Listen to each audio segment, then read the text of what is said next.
बोलने वाली गुफा। एक जंगल में खरणखर नामक शेर रहता था। एक दिन वह शिकार की तलाश में बहुत दूर निकल गया। शाम हो चुकी थी। कोई शिकार हाथ नहीं लगा था। ऊपर से वह थक कर चूर हो चुका था। तभी उसे एक गुफा दिखाई पड़ दी। वह गुफा के अंदर चला गया।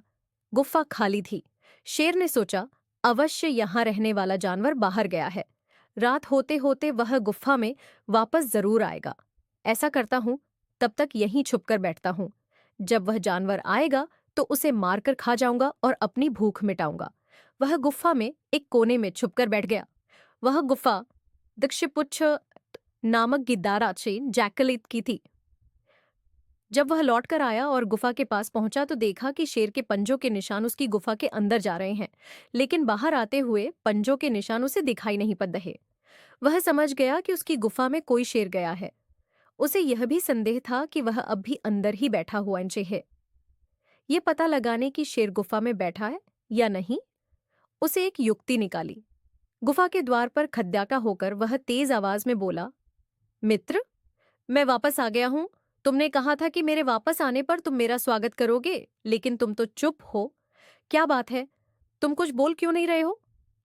जब गिद्धाज की आवाज शेर के कानों में पहुंची तो उसने सोचा कि ये गुफा अवश्य गिद्धदाज के आने पर उसका स्वागत करते हुए कुछ कहती है। शायद मेरे यहाँ होने के कारण आज यह चुप है। अगर गुफा कुछ न बोली तो कहीं गिद्धदाज को संदेह न हो जाए और वह वापस न चला जाए। इसलिए वह गरज कर बोला, आओ मित्र, तुम्हारा स्वागत है। जल्दी अंदर आओ। शेर की गरज सुनकर गिद्धदाह डर गया। वह उल्टे पैर वहां से भाग गया। इधर शेर बहुत देर तक गिद्धदा ने अंदर आने की प्रतीक्षा करता रहा, लेकिन सब व्यर्थ रहा। अंत में उसे समझ आ गया कि गिद्धदा उसे मूर्ख बनाकर भाग गया है।